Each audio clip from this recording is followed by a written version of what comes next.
do Poder Judiciário em relação às informações que são dadas para a mídia das pessoas que são colocadas em situação prisional, em processos judiciais. Então, o que o terceiro F fez? Ele deu ao juiz das garantias a responsabilidade de gerenciar o princípio da publicidade em coexistência com o princípio da presunção de inocência. Então ele é muito ousado mesmo, ele traz aí uma perspectiva que é dinâmica, o juiz das garantias controlando a informação, não no sentido de não permitir a mídia informar, mas no sentido de informar, tendo como viabilidade aí a proteção à dignidade dessa pessoa que for presa, para não gerar uma exposição que tenha aí um rompimento do princípio da presunção de inocência. Nós muitas vezes debatemos aí a influência da mídia em relação a processos judiciais, dizemos que apelidamos ela, né, a mídia do quarto poder. Então nós temos o executivo, o legislativo, o judiciário e a mídia muitas vezes pressionando a decisão judicial, muitas vezes pressionando o parecer da autoridade policial, da autoridade judiciária. Então o terceiro F veio dizer o seguinte: calma, nós temos aí sim uma sociedade que tem o direito de saber dos processos que estão tramitando, uma sociedade que tem o direito de ser informada, mas informação não é exposição desmoderada, sem parâmetros, sem respeito à presunção de inocência, que é um direito constitucionalmente previsto. Então o terceiro F sobreviveu, o juiz das garantias vai ter que fazer esse diálogo, essa tramitação aí de informação entre a pessoa que foi presa, que está respondendo processo criminal, e a mídia. Como vai se viabilizar essa atuação do juiz das garantias? Não sei, gente. Aí a gente vai aguardar. Acredito aí que vão sair provimentos, enfim, legislações novas do próprio Poder Judiciário, trazendo mecanismos de viabilizar informação e proteção à presunção de inocência. Seguindo, nós tivemos aí a decisão sobre o arquivamento da denúncia, que olha, minha gente, que tema polêmico. Aqui a gente vê o quanto o sistema acusatório tentou ser defendido no pacote de crime e o quanto ele foi relativizado com a decisão do STF. Vou localizar, vou sintetizar aqui alguns pontos sobre o que falo quando falo de arquivamento. Vamos lá. O inquérito ele vai ser iniciado pela portaria e vai ser encerrado pelo relatório assinado por um delegado ou uma delegada de polícia. Beleza. Polícia Judiciária cumpriu o seu papel, terminou a investigação, vai encaminhar ao Poder Judiciário. Já no relatório, a autoridade policial ela pode sugerir o arquivamento, mas ela não pode arquivar. Artigo 17 do Código de Processo Penal. Então, polícia não arquiva inquérito. Mas veio uma informação muito vaga de crime, não interessa. A polícia tem que buscar aí a produção de prova e se ela realmente não teve êxito na produção de indícios de prova, ela vai fazer o relatório e sugerir o arquivamento. Beleza, fechamos o primeiro momento, a fase pré-processual, fase de inquérito. Saiu do inquérito, foi para o Poder Judiciário, o Judiciário recebe e, em regra, intima o Ministério Público. E aí o Ministério Público, na redação do pacote de crime, podia aí fazer o arquivamento do inquérito. Então, olha qual era a perspectiva. O Judiciário só intimava o MP para se manifestar, não fazia nenhuma informação aqui de Poder Judiciário se aprofundando na leitura do inquérito. Então, o Poder Judiciário realmente só fazia a remessa ao Ministério Público. O Ministério Público recebia e, pois bem, o lugar de acusar é do Ministério Público. Então, se ele tem o potencial de acusar, cabia a ele verificar a viabilidade dessa acusação. Então, qual era o papel? O Ministério Público fazia a leitura desse inquérito, verificava se existia justa causa suficiente, ou seja, indícios de prova suficientes para iniciar a ação penal. Se ele entendia que existia justa causa suficiente, fazia a denúncia e seguia a ação penal. E se ele entendia que não havia justa causa suficiente, que havia uma vulnerabilidade de provas, ele pediu arquivamento. Se ele pedisse o arquivamento, podia ser feita uma revisão dentro do órgão ministerial pela previsão da lei nova do pacote anticrime. Então, olha o que se fez. MP acusa, então MP decide se acusa ou não. Deu estritamente ao Ministério Público o papel de decisão sobre denunciar ou não.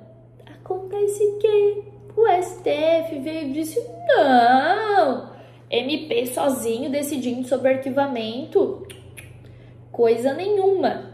Eu quero minha parcela de opinião. Então, o que o STF fez, gente? Disse que o MP pode se manifestar pelo arquivamento. O Poder Judiciário vai receber essa manifestação e, se ele discordar, ele pode aí submeter a uma instância de revisão ministerial para que outro procurador ou promotor de justiça faça a denúncia e dê início à ação penal. Em resumo, o artigo 28, que tinha sido reformado do pacote anticrime, voltou à sua redação antes do pacote anticrime. Então, o MP não tem liberdade também de fazer arquivamento. O Poder Judiciário acaba influenciando, opinando, na minha percepção, de uma forma totalmente desnecessária, inadequada, totalmente incompatível com o sistema acusatório, justamente porque mistura aí o papel do judiciário de aceitar ou não o arquivamento. Gente, o judiciário tem que aceitar nada. O judiciário tem que julgar aquilo que lhe foi pedido. Se foi pedido arquivamento, o judiciário, ok, vai arquivar, porque não foi dado um julgamento para ele. Princípio da inércia. Poder judiciário é inerte. Só vai se manifestar daquilo que for provocado. Mas é isso. Arquivamento que nós temos hoje, Poder Judiciário se manifestando a respeito. Na sequência, o STF ainda se manifestou em relação ao acordo de não persecução. Ele deu constitucionalidade. O acordo de não persecução, acho que das questões debatidas, era a mais bem resolvida. O acordo de não persecução, ele está sendo aplicado no nosso sistema jurídico em larga escala, e ele trouxe aí uma possibilidade negocial, aí, como falei lá no início, uma novidade para o sistema brasileiro, oportunidade dessa pessoa que tem a possibilidade de ser processada negociar com o Ministério Público para que a ação não inicie. Então, o acordo de não persecução penal não tem nenhuma grande novidade, ele está aí assegurado no sistema jurídico. Outra análise do STF, que para mim foi um absurdo, né? Um atraso de decisão, mas o que foi decidido pelo STF, que nós tínhamos a seguinte redação inserida no artigo 157, parágrafo 5º do Código de Processo Penal. Nessa parte do Código de Processo Penal, nós falamos das provas que não têm legalidade, que são as provas ilegais, que não atenderam aos requisitos do devido processo legal e, portanto, elas precisam ser desentranhadas, retiradas da ação penal. Então, imaginem uma prova que está podre, que está poluída, que está ineficaz no seu preceito de respeitar as normas, então ela precisa ser tirada da ação penal, ela não pode ser usada para uma decisão. E aí, o artigo 5º, ele foi bastante pontual, que esse juiz que tivesse acesso com a prova que era inadmissível, ele ficava impedido de seguir no processo. E olha qual era a oportunidade que o artigo 5º dava. Gente, imaginem um juiz que ouviu uma escuta ilegal e ouviu ali na escuta ilegal o investigado confessando a prática do crime. Só que a escuta era ilegal. Imaginem esse juiz indo para a instrução e tentando fingir que não ouviu aquilo que ele ouviu. Porque vamos lá, né? Para ele decidir que a prova era inadmissível, ele teve que estudar a prova. Se ele estudou a prova, ele teve acesso ao conteúdo. Então, como consequência, nós tínhamos aí um isolamento dessa pessoa que já estaria contaminada com a prova inadmissível. Mas o STF entendeu que havia inconstitucionalidade do artigo 157 no seu parágrafo 5º e simplesmente deletou o artigo 157 no seu parágrafo 5º. Então, o juiz não fica impedido de seguir no processo se ele decidir sobre uma prova inadmissível. E aí, nós temos, ao final da decisão, a regra de transição imposta pelo STF para o juiz das garantias. Porque eu volto a frisar que o pacote anticrime, ele trouxe um vacatio legis de 30 dias. Então, teoricamente, nós tínhamos ali em janeiro de 2020 o início da aplicação do pacote, de toda a diferença de lei que nós tínhamos, e as regras de processo penal, o princípio da imediatidade, aplicava dali para frente.